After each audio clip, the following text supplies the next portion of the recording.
The price of college has been increasing since the 1980s. According to the National Center for Education Statistics, the average cost of college each year is $19,000, with tuition, fees, room, and board. This does not even apply to private schools, whose cost is $40,000. The total amount for 4 years is about $26,120. College tuitions have gone up by 2.6% each year, but real wages haven't increased since the 1980s. The cost to attend a college has increased nearly 8 times faster than the wages did. While financial aid is a great thing, it doesn't always cover enough of people's cost. Because financial aid doesn't cover much of the cost it is to be in college, many students need to either get a full-time job or a part-time job in order just to function. The percentage of full-time undergraduate students in 2015 who were employed was 43%, but with the price of college increasing, we can only imagine how much this percentage has gone up. We follow Michelle, who works a part-time job and is a full-time college student, to see how she is able to juggle both school and work. Okay. Hi, I'm Michelle.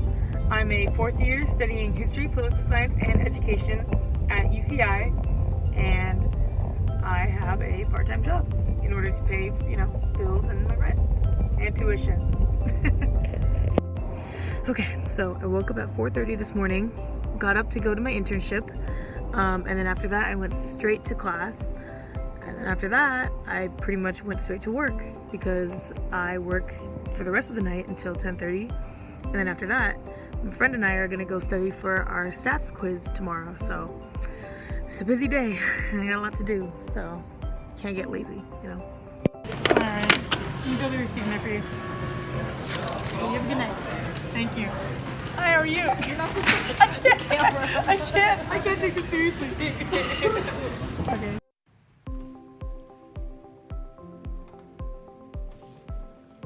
Oh my god, only 11:30? Are you almost done? Oh, okay. Should I keep studying? Okay. I know. I just don't want to do it. I'm so tired. I guess I should do it. Lots of students struggle to pay for tuition, so they have to end up getting one or even multiple jobs while in college. However, even working part-time can inhibit the amount of free time they have to study and do homework.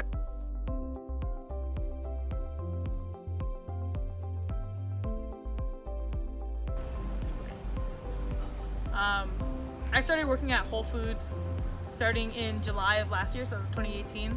And I started working there because I wasn't really feeling like I had enough money to pay for rent. So because they just increased the rent from by like $200, so I was like, I need to pay for that.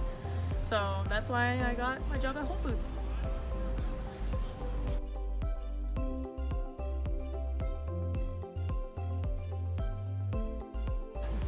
I work an average of like 25 to 29 hours a week. It's super tough trying to balance that with school because right after I get off like class, I pretty much have to book it to work.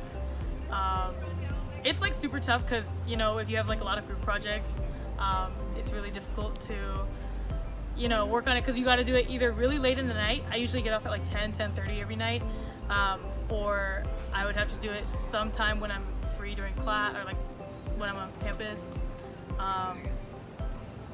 Yeah, and then sometimes I work weekends, so it's hard because you don't really get a lot of free time to just do whatever. So it's pretty tough.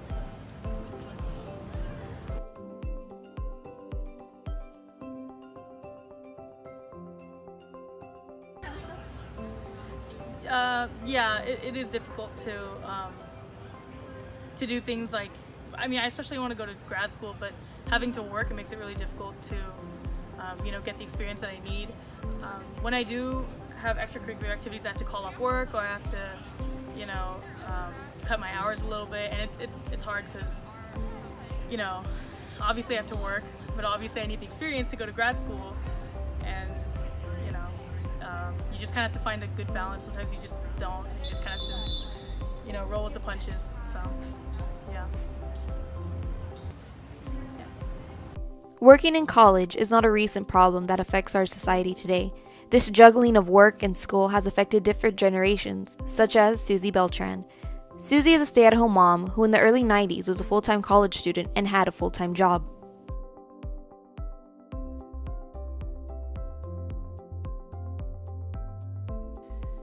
Well, I am the second oldest. I'm the middle child, and I have an older brother. And when he graduated from high school, he went to the local community college, and I didn't want to go local, so I applied at Azusa Pacific University, which was my dream school. And of course, the cost back then. My dad is a minister. That was his full-time job. He didn't have a secondary job, and I really wanted to go to Azusa. It was a dream college, and I was actually a good choice to go to a Christian college. I was, I sang in the worship team, and I was a Christian daughter of a pastor, so Azusa really was interested in me coming. So they actually gave me a good scholarship to attend, and it was going to be very minimal for my parents to send me there. But I was a first generation college student, and my dad wasn't very keen on letting his daughter go away to Los Angeles, which seemed like an eternity back when we were growing up. And so he literally bribed me to stay home and not go away to college. He told me that if I went, I would have to find my own way to get back and forth, and the only way that he would let me go would be, on my own. So to get me to stay, he promised me a car. So he told me, I will help you buy a car once you get a job and stay local. So I did. Unfortunately, I got a job right away, and I started school. And then when I was in school, I got offered another job to be a tutor at a school. So I was working 2 part-time jobs and going to school at the same time. But the money started becoming a lot nicer than spending all that time in school. And then my boss, I was working at a credit union, my boss would ask me to come early, or he would ask me to stay late, and I would start to skip classes because the allure of the money was a lot better. And unfortunately, it cost me in my first year to flunk out of the university. And after that, I just didn't even care anymore. I just wanted to work. I was making enough money. I quit the tutoring. I went full-time at the credit union, and I was just doing full-time. And that's what led to me completely dropping out. I did decide to go back to the community college. I quit working. I got my parents' support, and I decided to go back when I thought, there's got to be more to this. And I did go back, and then fortunately I met my husband, got married, and decided to stay home and be a stay-at-home mom and raise our children. In the middle of all this, in 2007, my husband got diagnosed with cancer, and I thought, what's going to happen to me? I didn't have a college degree. I didn't have a job. And I said, if something were to happen to my husband, I'm going to be that mom with 3 kids and on welfare, because, I didn't have anything else. So I decided to go back to school, and I went back to school part-time.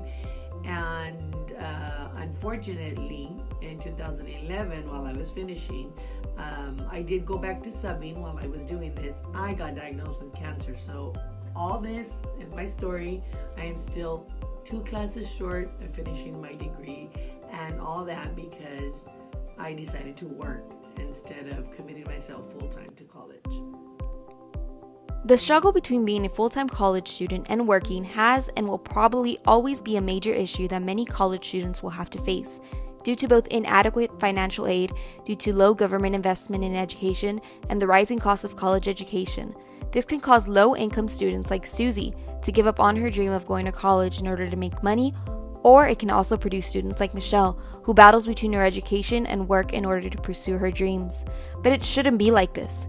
Students from all backgrounds should be able to succeed without having to worry about whether college is a thing that they can afford to pursue. College students should be able to gain experience and live successful academic lives. They should not need to sacrifice either of these just for the sakes of making ends meet. We need to make college more affordable so students like Michelle can succeed.